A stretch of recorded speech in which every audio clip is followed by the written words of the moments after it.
This is my pineapple guava tree, and I wanted to show it today because it's flowering and the flowers are very beautiful. Let's see if I can get one close up here. There we go.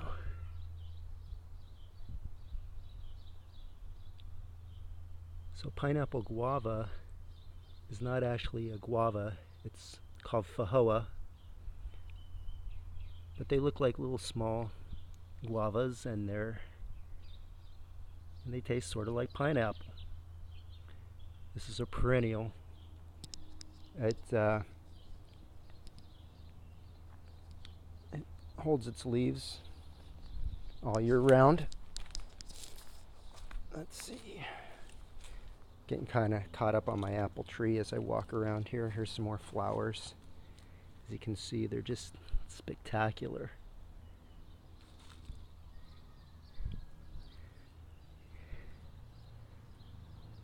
And you can see there one is set fruit over there.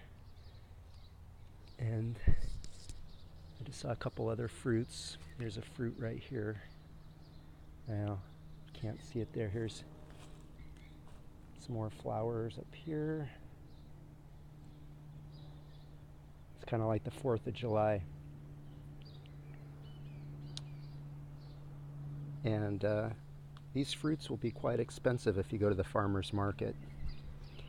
And this tree is super easy to grow. It requires very little maintenance.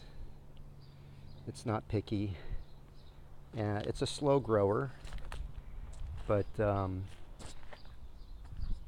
about 3 years out, it's going to start putting out flowers and fruit. And speaking of not being picky, over here we've got moringa, which I severely chopped down. They're probably over 25 feet high, and they're starting to put green out again. They were completely no leaves when I chopped it down, and it's getting all green and it's regenerating. Of course, I think most people are now aware of the health benefits of moringa. It's a superfood. So both the leaves and the seeds, I go for the leaves mostly. I dehydrate them, and I also eat them fresh. I put them in my smoothies every day. Here's more moringa. So I've got, I think, 13 moringa trees on my property. There's some more. And while I'm over here and it's flowering, we might as well look at this plant here.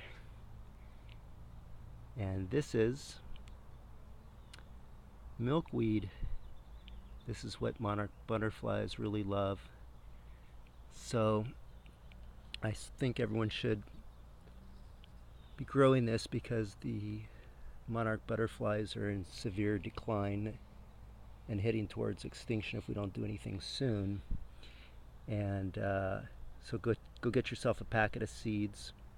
Just Google monarch butterfly plants, and there's some sites that will actually give you free seeds just so you can propagate this plant and keep the monarch butterfly going.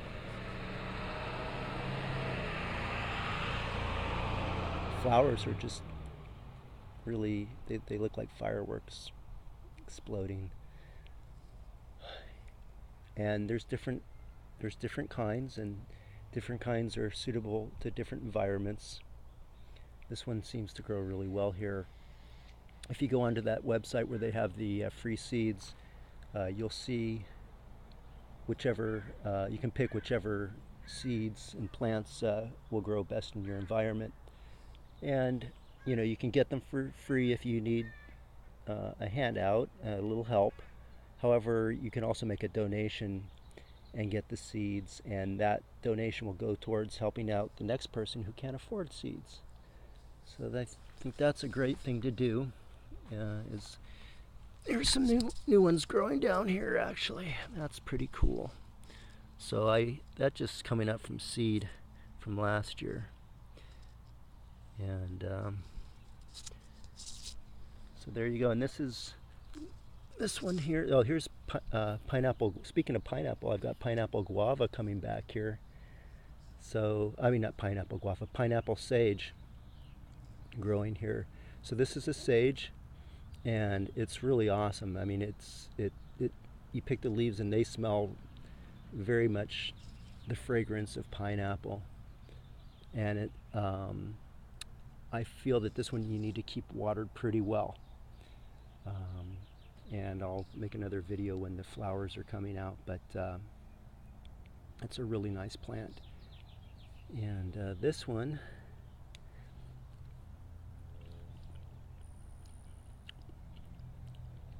is a basil. It's I believe that's a licorice basil. It smells good. And here I've got a fig tree. It's one of my, I think, 4 or 5 fig trees I've got. And if we just circle over this way, I've got another fig tree here. This is a brown turkey fig, and it looks like it's doing really well. Now, the great thing around here is when all these trees are flowering and needing pollination, bam, this is a bottle brush, and it's just massive blooms all over the place. They're really pretty. But I'll be doing another video on all my trees in this suburban food forest. There's some comfrey at the base of my fig tree. I kind of like to have stuff growing as a ground cover, edible ground cover. This one here is Gynarum procumbens. I just put that in. I'm not sure if that's going to make it or not. That one's really easy to propagate. If it doesn't go, I'll just plug in another one. They're a dime a dozen when you start growing them. You can just grow them really super easily. All right, there you go.